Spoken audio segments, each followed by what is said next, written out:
I woke up in the cold, harsh light of the operating room, unable to move or speak. I was aware of my surroundings, but I couldn't react. I was trapped in my own body, paralyzed by the anesthesia that was supposed to keep me asleep during the surgery. At first I felt only a dull ache, but as the minutes ticked by, the pain grew sharper. I felt every incision, every movement of the scalpel. I wanted to scream, to beg them to stop, but I couldn't make a sound. I was helpless. As the hours passed, the pain became unbearable. I couldn't focus on anything but the agony coursing through my veins. But then I heard something that made me forget about the pain, something that made me wish for the sweet release of death. I heard the doctors talking. They were discussing my organs, deciding who would get them when they were done with me. I was nothing more than a collection of spare parts to them. They didn't care that I was still alive, still aware. They just saw me as a way to help others, even if it meant ending my life. I couldn't believe what I was hearing. I couldn't move. I couldn't speak, but I could still think. I couldn't let them do this to me. I had to find a way to escape. But as I struggled to break free from the grip of the anesthesia, I realized it was no use. I was trapped at the mercy of the very people who were supposed to save me. I could only wait and hope that someone would realize I was still alive before it was too late. As the hours turned into days, I lost all sense of time. I was trapped in a world of pain and fear, unable to escape. I could hear the doctors talking, planning, but I couldn't do anything to stop them, and then one day I felt a sharp pain in my side. I knew then that they had started the organ harvesting. I could feel myself slipping away, my consciousness fading. I fought to hold on, but I was too weak. As I slipped into the darkness, I realized that I would never escape. I was trapped in a living nightmare, and there was no way out. I was alone, and no one would ever know what had happened to me. The last thing I remembered was going in for a minor procedure. Nothing serious, but now I was in a different room with wires and tubes coming out of me. I tried to sit up, but a sharp pain shot through my abdomen. I looked around the room, but there was no one in sight. I grabbed the clipboard hanging on the end of my bed and saw the words, "Emergency hysterectomy," scrawled at the top of the page. Panic set in. I had never been told I needed such a procedure. I looked at the medical chart more closely and saw that the name on the top didn't match mine. I quickly scanned the room, looking for any sign of my own chart, but it was nowhere to be found. I threw off the covers and swung my legs over the side of the bed, my head spinning. I had to find out what was going on. I grabbed my clothes and made my way to the door, wincing in pain with every step. As I made my way down the hallway, I saw a woman sitting in the waiting room. She looked up as I approached, and I saw the fear in her eyes. I realized with a jolt that the chart I had in my hand belonged to her. I tried to speak, to explain, but no words came out. I handed her the chart, and she looked at it with a mixture of confusion and terror. I turned and ran back to my room, not knowing what to do or who to trust. I spent the rest of the day locked in that room, too scared to leave. I couldn't shake the feeling that something was very wrong. I had no idea what had happened to me or why, and I had no way of finding out. Night fell and I lay in the dark, listening to the sounds of the hospital. I couldn't sleep, couldn't rest. I was trapped in a nightmare with no end in sight. As the hours ticked by, I realized that I might never know the truth. I might never understand why I had been given an emergency hysterectomy, or why the chart I had found didn't belong to me. I was alone, lost in a world of uncertainty and fear, and I knew that I would never be the same again. I lay there, staring into the darkness, my mind racing with questions and fears. I didn't know what the future held, but I knew that I would never forget the terror of that day. I woke up in a hospital bed, my body feeling heavy and weak. The room was dimly lit, and I couldn't see any windows or doors. I tried to sit up, but a sharp pain shot through my side. I looked down and saw that my abdomen was covered in bandages. I was alone in the ward, and the only sound was the distant hum of machinery. The other beds were occupied, but the patients were either heavily sedated or missing limbs. I tried to call out for a nurse, but my throat was dry and sore. After what felt like an eternity, a nurse finally came in. She checked my vitals and gave me some water. I asked her why I was there and what had happened to me, but she just smiled and said everything was normal. I didn't believe her. Something felt off. As the days went by, I noticed strange things happening. At night I would hear screams coming from other parts of the hospital. I would catch glimpses of doctors and nurses rushing down the hall carrying strange instruments. I tried to follow them, but I was too weak. One night I saw something that chilled me to the bone. I saw a doctor and a nurse enter one of the patient's rooms. The patient was screaming and thrashing about. The doctor injected him with something, and then he began to change. His body twisted and contorted until he was unrecognizable. I tried to tell the nurses about what I had seen, but they just laughed and said I was dreaming. I didn't believe them. I knew something was wrong. I decided to escape. I waited until the nurses were distracted, and then I crawled out of my bed and made my way down the hall. I found a door leading outside and stumbled out into the night. But when I looked down at myself, I realized that I had been surgically altered beyond recognition. My arms and legs were twisted and misshapen. My face was unrecognizable. I don't know what they did to me or why. I don't know if I'll ever find out. All I know is that I'm trapped in this nightmare and there's no escape. I had never been so scared in my life. It all started when I went to the hospital for a routine blood test. I had no idea that this would be the beginning of a horrifying ordeal that would leave me feeling helpless and terrified. As I sat in the waiting room, I noticed that something felt off. The doctors and nurses seemed to be in a hurry, rushing around and whispering to each other. I tried to shake off the feeling, telling myself that I was just being paranoid, but when they called my name, things took a turn for the worse. They had made a mistake. They were calling me by the wrong name. I tried to correct them, but they didn't seem to hear me. Instead, they wheeled me into a surgery room and began preparing me for an operation. I protested, telling them that they had the wrong patient, but they didn't listen. They talked about a life-threatening condition that I didn't have, and I knew that something was very wrong. But before I could do anything, they put me under anesthesia. When I woke up, I was in a hospital bed, hooked up to machines and monitors. But something was different. I felt different. I couldn't move and I couldn't speak. I tried to call out for help, but no sound came out.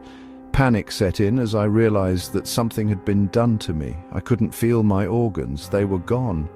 I'd been cut open and had vital organs removed, and I didn't know why. I looked around the room, but there was no one there. The doctors and nurses had left me alone, and I had no idea where I was or what was happening. I was trapped in my own body, unable to move or speak. And I had no idea what was going to happen to me. As I lay there, I began to hear strange noises. The sound of footsteps in the hallway, the beep of the machines, and a low hum that seemed to come from the walls themselves. I knew that I wasn't alone. Someone was watching me. I couldn't see who it was, but I could feel their presence. They were there in the room with me, waiting and watching. I couldn't move, I couldn't speak, and I couldn't escape. Days turned into weeks, and I was still trapped in that hospital bed. I had no idea what was happening or why this was happening to me. I was alone, helpless, and terrified. And then, one day I heard a voice. It was soft and gentle, and it seemed to come from nowhere and everywhere at the same time. "We made a mistake," the voice said. "We're sorry." I wanted to scream, to cry, to beg for help, but I couldn't. I was still trapped, still helpless. "We'll make it right," the same voice said. "We promise." And then everything went black. When I woke up, I was back in the waiting room. The doctors and nurses were rushing around just like before, but this time something was different. I looked down and I saw that my organs were still there. I could move, I could speak, and I was no longer trapped. But as I looked around the room, I saw something that made my blood run cold. In the corner, sitting quietly, was the real patient. She was waiting, just like I had been, for her turn in the surgery room. I knew then that something was very wrong. I'd been cut open, had my organs removed, and then put back together again. But why? And who had done this to me? I didn't have any answers. And I still don't. All I know is that I was lucky to survive, and that I will never forget the terror of those days and weeks in the hospital. I'll never forget that day, the day they handed me my newborn baby.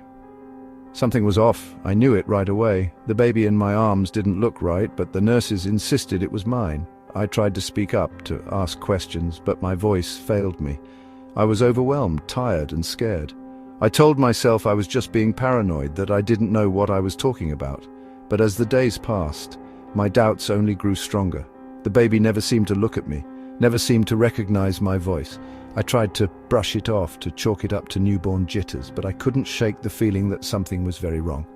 One day, as I was walking down the hospital hallway, I overheard two nurses talking. They were whispering, glancing around to make sure no one was listening. "She knows," one of them said. "She knows the baby was switched."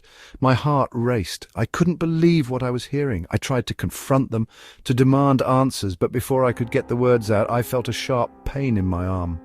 I looked up to see a nurse holding a syringe, a wicked smile on her face. The next thing I knew, I was waking up in my own bed, back at the house I shared with my husband. But the baby was nowhere to be found. I panicked, calling out for the nurses, for my husband, for anyone who could help me, but no one came. I called the hospital, demanding to know what had happened, but they insisted there was no record of me ever giving birth. They said I must have been confused, that I was probably just suffering from postpartum depression, but I knew the truth. I knew that the baby I had been given was not mine. I tried to investigate, to dig deeper, but every time I got close to the truth, something would happen to stop me. I was drugged, threatened, even attacked. And then one day I received a letter in the mail. It was from the hospital, apologizing for the mix-up and assuring me that they had found my real baby. I was overjoyed, relieved. I couldn't wait to hold my child in my arms again. But when I arrived at the hospital, I was met with a terrible sight.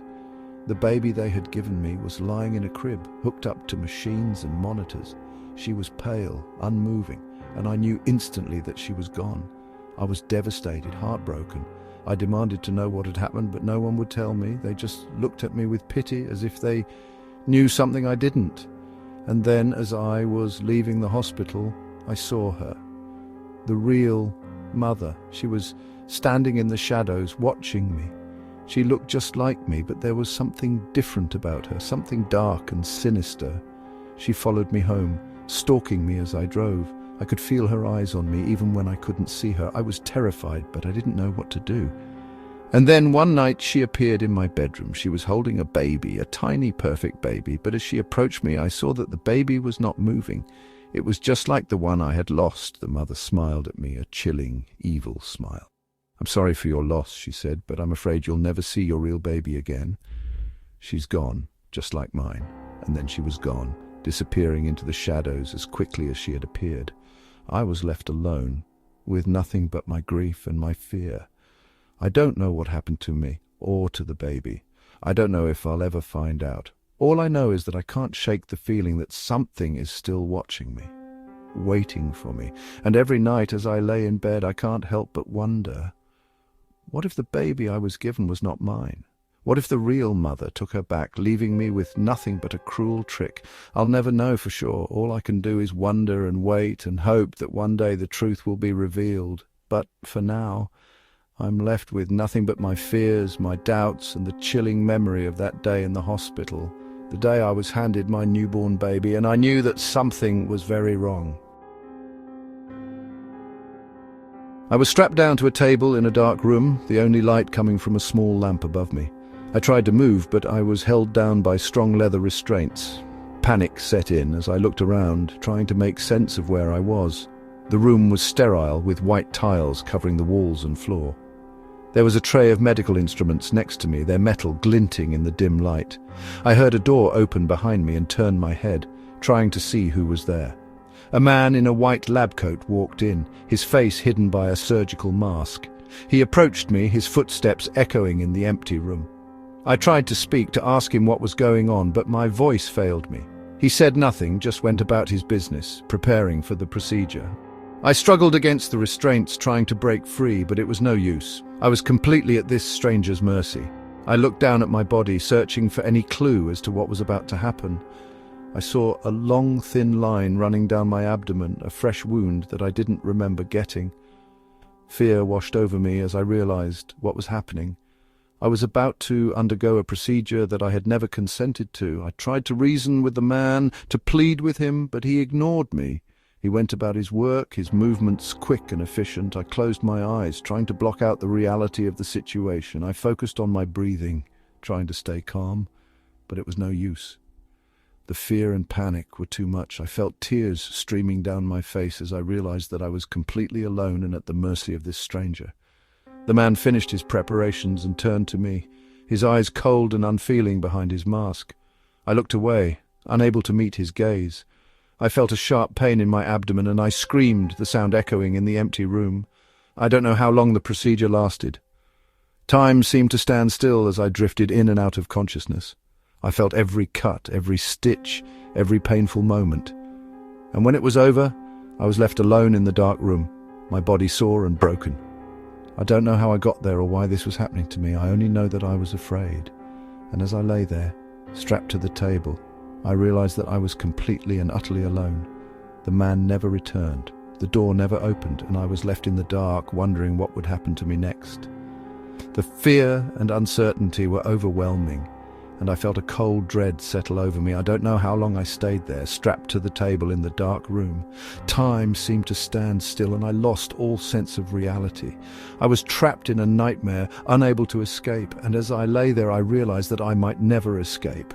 I was at the mercy of a madman, and there was nothing I could do to change that. The fear and panic were overwhelming, and I felt a cold, creeping dread settle over me. I was alone, trapped and afraid, and I knew that I might never escape. The darkness closed in around me, and I felt a cold, creeping fear take hold. I was lost, alone, and afraid in the darkness. The dream had been so real, so vivid. I had been on the operating table, surrounded by masked faces and bright lights, but something had gone wrong, terribly wrong. I shook my head, trying to clear the image from my mind. It had been months since my surgery, but I still wasn't feeling any better. In fact, I was feeling worse. I had demanded to see my medical records to see if there was something they had missed, but what I found was far more disturbing. My surgery report was completely blank, not a single note, not a single observation. It was as if the operation had never even happened. I couldn't believe it. I had to know more. I started to dig deeper, to ask questions, and that's when I discovered the truth. The hospital had billed my insurance for a procedure they had never actually performed. I was stunned. Why would they do something like that? What was going on? I felt a sense of unease creeping over me. I tried to shake it off, to tell myself I was being paranoid. But I couldn't ignore the feeling that something was very, very wrong. I couldn't sleep at night, my mind racing with questions and fears. I stopped going out, stopped seeing friends. I was consumed by this mystery, this horror, and then one night I heard it, a faint sound coming from the other room. I froze, my heart pounding. I told myself it was nothing, just the house settling, but the sound grew louder, more insistent. I got out of bed, my body trembling. I followed the sound, my heart in my throat, and then I saw it, a shadow moving in the darkness. I backed away, my mind racing. I had to get out of there, had to get away. But as I turned to run, I felt a hand on my arm. I screamed, my heart leaping into my throat. But when I turned, there was no one there, just an empty room and the sound of my own breathing. I was alone. Or was I? I couldn't shake the feeling that I was being watched, that I was not alone. I spent the rest of the night huddled under the covers, too scared to move. The next day, I packed a bag and left. I couldn't stay there, not after what had happened. I had to get away, had to find some answers. But I knew deep down that I would never find them, that this horror would stay with me always. A blank surgery report, a phantom sound, a shadow in the dark. I will never forget that night, that terror, and I will never know the truth. I am left with only questions and a chilling, unresolved ending. The hospital room was dimly lit, and I could hear the soft beep of the heart monitor. I had been admitted a few days ago with some mild symptoms, and after running tests, the doctors had convinced me I had a rare but fatal illness. Over the course of months, they had performed unnecessary treatments that made me weaker. I had lost a lot of weight, and my body felt drained of energy. I had begun to accept my fate, but something inside me still felt off. One day, I decided to seek a second opinion from an outside doctor. I managed to get a hold of my medical records and took them to a specialist. After reviewing my case, he delivered the shocking truth. I was never sick in the first place. I was stunned. How could this be? I had been so sure I was dying. The outside doctor ran some more tests and confirmed that I was in perfect health. I couldn't believe it. I had been through months of unnecessary treatments, all for nothing. I demanded to speak with the hospital's chief of medicine. When I confronted him, he tried to brush me off, saying that they had done everything they could, but I knew something was not right. I started to notice strange things happening around the hospital. The air felt thick with foreboding, and I couldn't shake the feeling of being watched. I would see shadows moving in the corners of my eyes, but when I turned to look, there was nothing there. One night I woke up to find the door to my room slightly ajar. I got out of bed to investigate and found a small camera hidden in the ceiling vent. I took it down and looked at the footage. It showed the hospital staff discussing my case, saying that they had intentionally misdiagnosed me to conduct experimental treatments. I couldn't believe what I was seeing. I'd been a pawn in some sick game. They had almost gotten away with it. I knew I had to get out of there, but I also knew they wouldn't let me leave easily. I waited until the middle of the night and then snuck out of my room. I made my way through the hospital's labyrinthine halls, trying to avoid detection. I could hear footsteps behind me, but I didn't dare look back. I finally made it to the hospital's main entrance and ran out into the night. I kept running until I reached a nearby police station. I told them everything, and they launched an investigation into the hospital. The hospital staff was arrested, and the hospital was shut down. It turned out that they had been conducting illegal experiments on patients for years. I was just one of many victims. I never fully recovered from the trauma of what had happened. I couldn't shake the feeling of being watched, even after I moved to a different city. I would often wake up in the middle of the night, drenched in sweat, convinced that I was back in that hospital room. I tried to move on with my life, but the memories of that time still haunted me. I couldn't help but wonder, what would have happened if I had never sought a second opinion? Would I have died from the treatments they were giving me, or would I have lived out the rest of my days in that hospital, never knowing the truth? The answers to those questions would always remain a mystery, but one thing was certain: I had survived, and I would never forget what I had been through. The hospital room was dimly lit, and I could hear the soft hum of machines. I tried to sit up, but my body felt heavy. I looked down and saw that I was hooked up to various monitors and an IV. How did I get here? I remembered feeling unwell earlier in the day. I had been at work and suddenly everything went black. The next thing I knew, I was in an ambulance being rushed to the hospital. The doctors ran tests and told me I had a severe neurological disorder. They said I needed immediate brain surgery. I was terrified. I didn't want to undergo such a risky procedure. Desperate to find another solution, I waited until the nurses stepped out of the room. I then grabbed my chart from the end of the bed and quickly scanned the results. That's when I saw it. My test results had been switched with another patient's. I didn't have a neurological disorder after all. But it was too late. The anesthesia was already kicking in. I tried to call out for help, but my voice was weak. The room started to spin and I felt myself slipping away.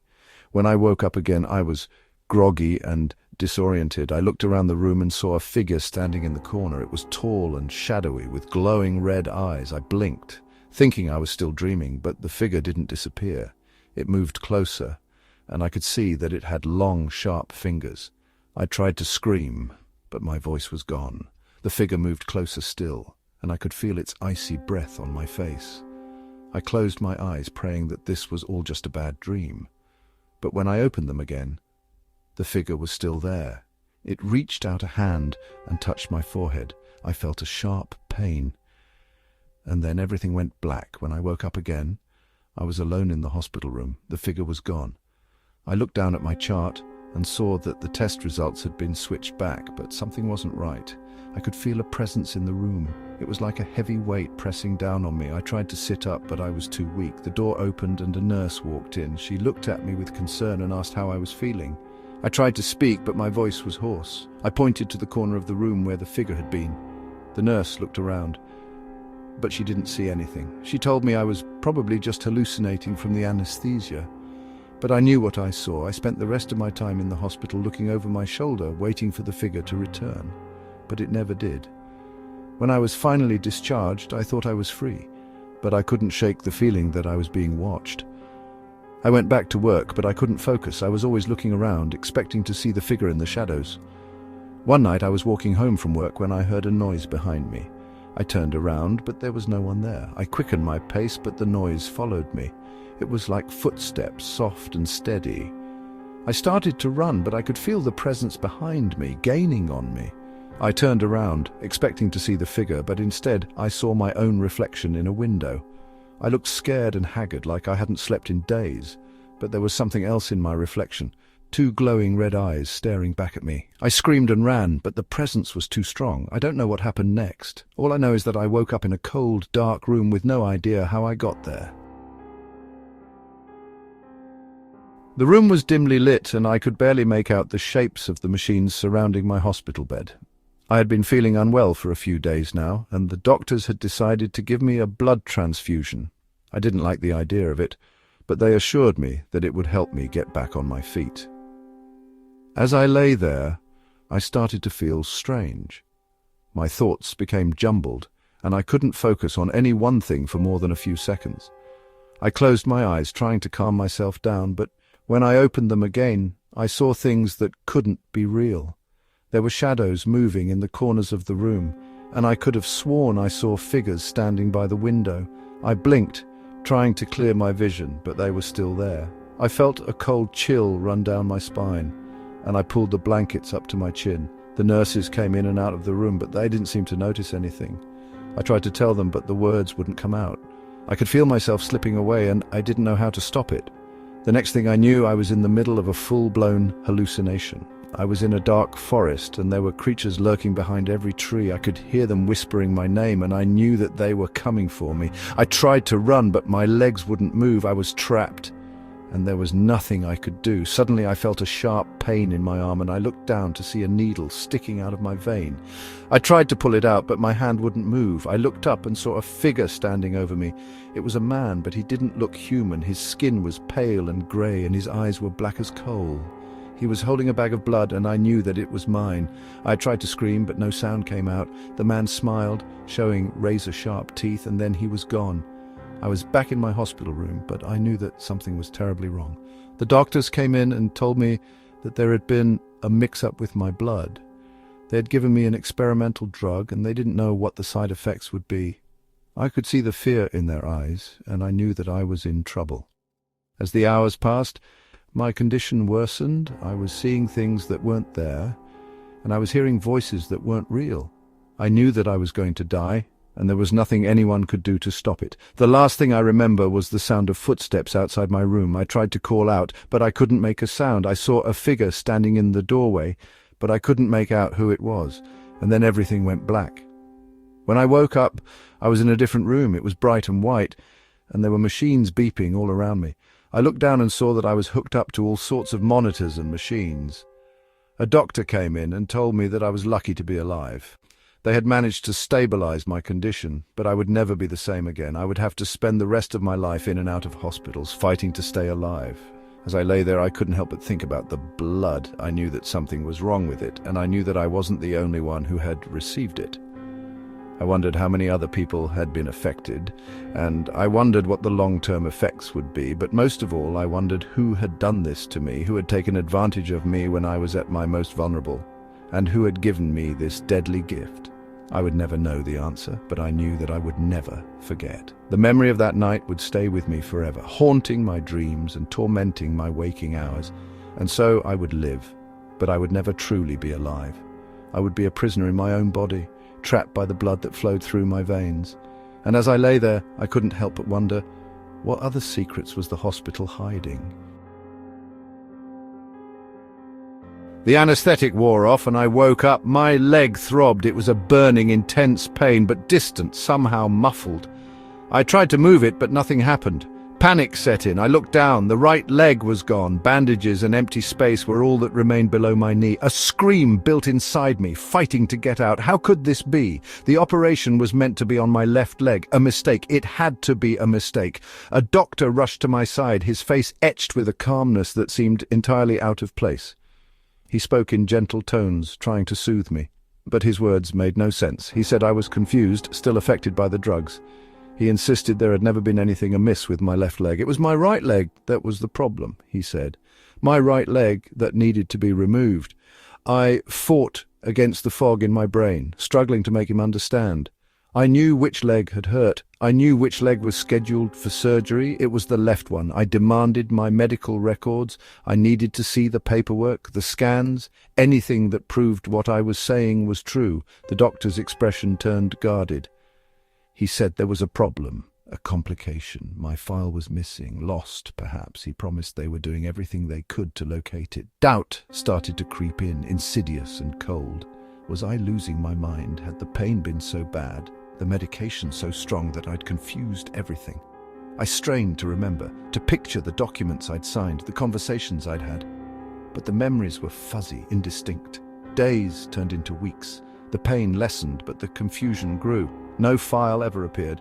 The hospital staff treated me with a disturbing blend of sympathy and dismissal. They offered therapy, suggesting I was struggling to accept the loss of my leg. But they avoided my questions, deflected my accusations. I started my own investigation.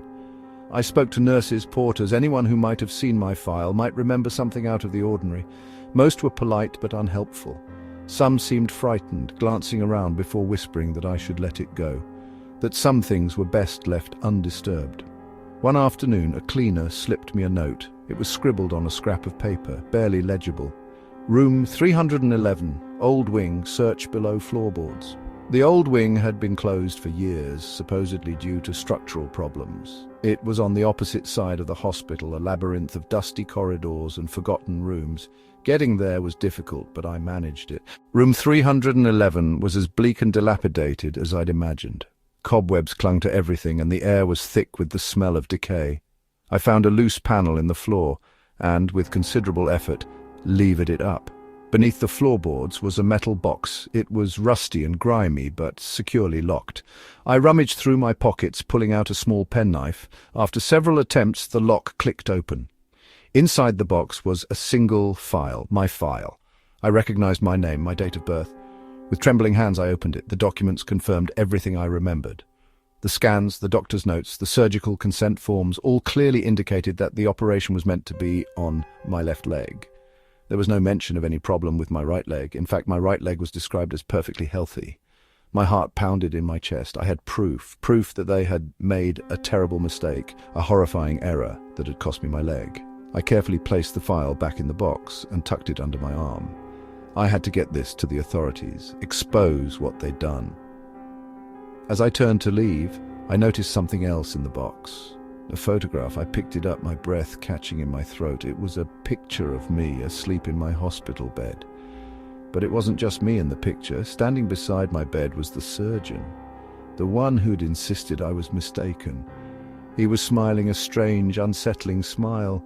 In his hand, he held a scalpel. But it wasn't the surgeon or the scalpel that froze me with terror. It was what I saw reflected in the polished metal of the blade. Standing behind the surgeon, just out of focus, was another figure. Tall, gaunt, and impossibly thin. Its eyes were black pits, and its mouth was stretched into a silent, gaping scream. I looked back at the photograph, trying to make sense of what I was seeing, but the figure was gone. Only the surgeon remained, smiling his chilling smile. I dropped the photograph, the box tumbling from my grasp. I turned and ran, desperate to escape the room, the wing, the hospital.